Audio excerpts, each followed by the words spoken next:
Josh the Retro Dad. It's no secret I really like the Game Boy. I've collected the Game Boy almost as long as I've collected the NES. Until recently, I had 98% of an NTSC set. I have a whole series dedicated to Game Boy, cleverly called the Gameboy Series. If you really like the Game Boy, I have a director's cut. Over 100 Game Boy games are discussed, some in length. Speaking of length, so is the video, over 3 hours long. My time discussing the Game Boy, unfortunately, is coming to an end, and I feel now is the perfect time to discuss what my favorite Game Boy games are. We'll talk about that, maybe a little bit more, after this.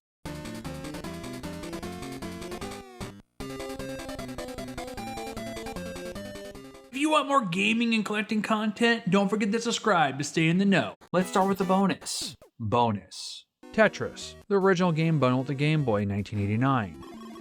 It's a great puzzle game, and I played it a lot. It barely missed the top 14 spot. It's a classic, and I really like the game.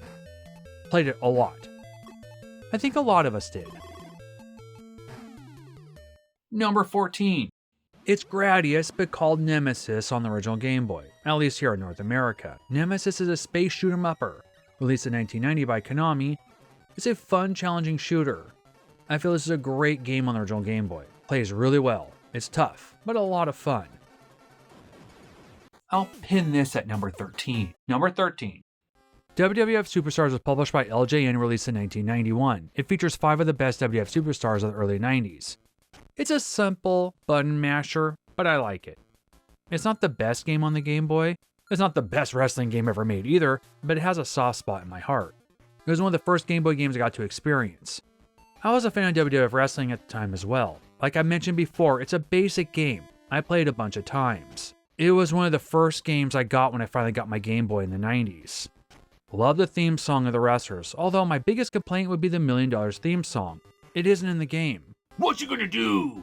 Move on to spot 12. Oh yeah, can you dig it? Number 12. Batman the Video Game, aka Batman the Video Game on the Game Boy, was released in the summer of 1990 by Sunsoft.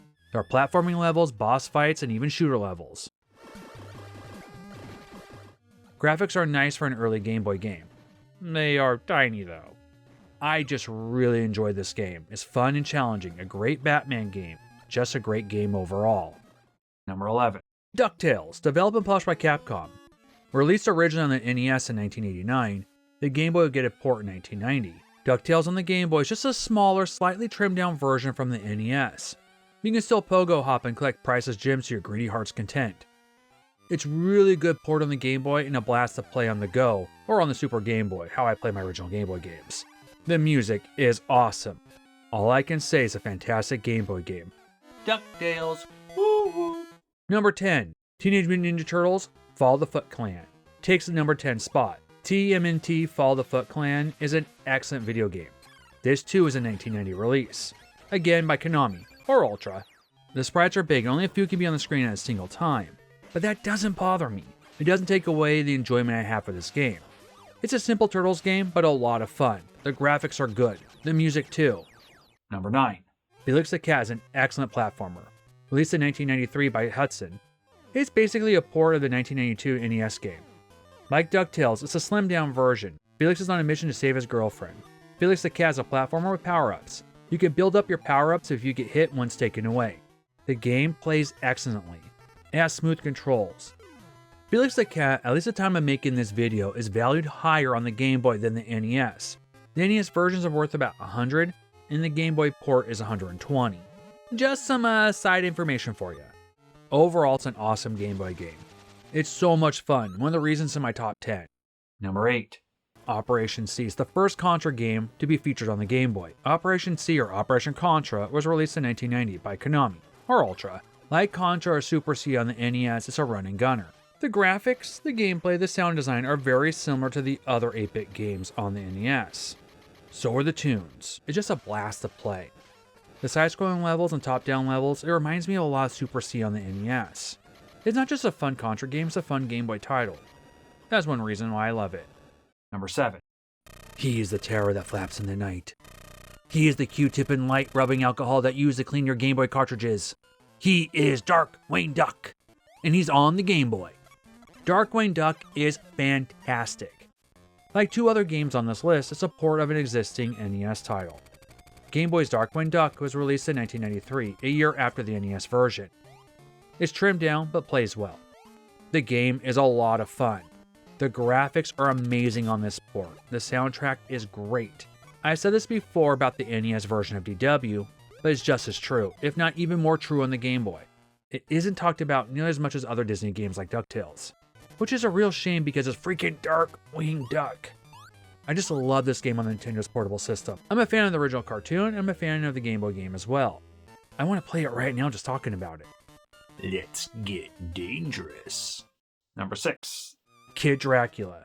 Kid Dracula was released on the original Game Boy by Konami in the spring of 1993. Kid Dracula is a sequel of sorts of the Famicom-only release. It's a spin-off and a parody of the Castlevania series. Graphically, it's very impressive. One of the best looking on the system. The sprites are nice and big. The game's soundtrack is good. I said this before and I meant it. What makes Kid Dracula stand out is the overall fun this little game pack has. It's so much fun and there's challenge too. The gameplay is outstanding. It has humor and a lot of charm. I just love Kid Dracula, and that's why it's one of my favorite Game Boy games. Number 5. Double Dragon. The Game Boy game that started all for me. This is the game that made me want to get a Game Boy of my own. It is very similar to the NES version of Double Dragon. The handheld got a port in 1990. Unlike the NES game where you had to level up and get fighting power-ups, you have them already. It's a big improvement. I didn't mind upgrading and farming for hearts on the NES, but it's nice to have them already on the Game Boy. There are a few new moves by enemies in this game, and a few fighting moves for Billy are absent. Double Dragon as a beat 'em up plays well on the Game Boy. Although it's not as fast paced as the NES version, I still like it. Double Dragon's weakest point has always been the random platforming areas of the game. Unfortunately, the Game Boy suffers from that as well. Besides the jumping issue, the game might be slightly more difficult than the NES version, especially towards the end. There is no doubt that Double Dragon had an influence on me since it was the first game I got to experience for the system. I still have my original copy. It's not a perfect game, but it's fun and I really like it. Number 4. Castlevania 2, in my opinion, happens to be the best Castlevania game on the original Game Boy. Belmont's Revenge debuted on the Game Boy in 1991. It's vastly superior in gameplay than the original Castlevania Adventure. Right away you'll notice the difference between the games. It feels and acts like a true Castlevania. Mostly, it's much more polished. Not only that, it's overall a lot more fun. There are sub-weapons, great tunes, and a lot of action.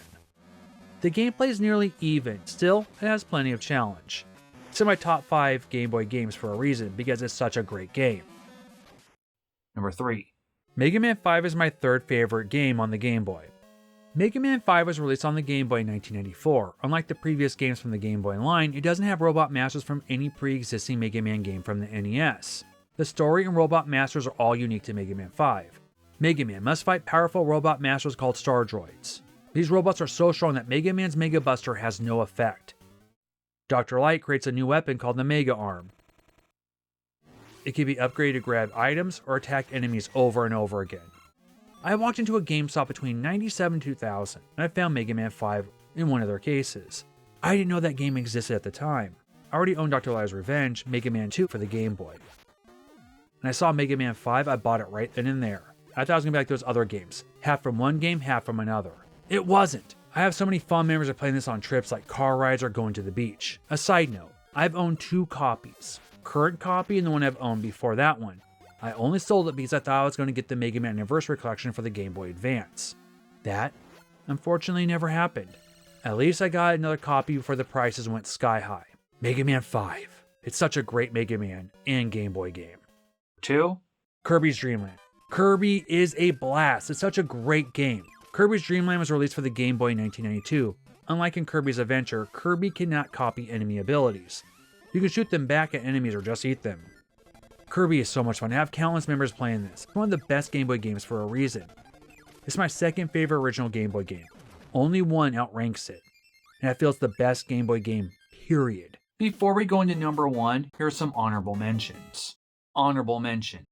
Bubble Bobble. It's a great port of the NES game, which is the port of the arcade game. Still, it's a lot of fun. Honorable mention.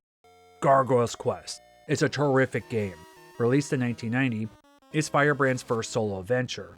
Great graphics on the Game Boy. It's a semi-RPG action and adventure rolled into one. Gargoyle's Quest is not only a lot of fun, it's a portable game that stands out in the Game Boy library. Honorable mention. Flintstones King Rock Treasure Island is an uncommon Game Boy title and happens to be a fun Game Boy Flintstones game. It was released in 1993 by Taito, the makers of the NES games. You control Fred and play through 7 stages of Bedrock Madness looking for treasure. It controls well, graphics are good. I just really like the game. It too almost made the cut. My last honorable mention is Mega Man Dr. Wily's Revenge. This guy. The first on the Game Boy, Mega Man Dr. Wily's Revenge. Dr. Wily's Revenge was released for the Game Boy in 1991. It might not be the best Mega Man game on the original Game Boy, but I still really like it and enjoy it. I've owned more copies of this game than any game I've ever owned. I've lost a few copies. I have no clue what happened to them. 1 or 2 just vanished. I sold a few as well. I have a strong bond with this game. I beat it several times and I've taken it on multiple trips throughout the 90s. And my favorite Game Boy game of all time? Number 1. Super Mario Land 6 Golden Coins. It was released in 1982 and it was a great release. So many amazing things about this game. First, the gameplay is outstanding. The music is incredible. We see new worlds and enemies. The boss fights are so much fun. We have the bunny-eared Mario. Callbacks to the first Super Mario Land. Wario makes an appearance. We can gamble to earn 1-ups.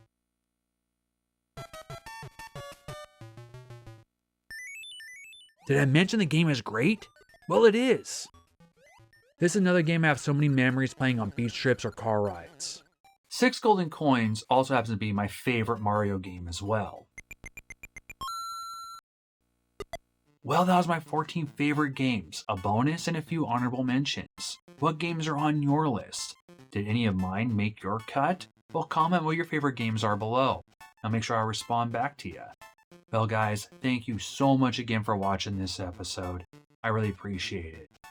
Have fun, go game, and see you guys later. If you like what you watch, please subscribe, hit that bell notification, get to know about what else I'm posting. I do a lot more stuff on TikTok with shorter videos.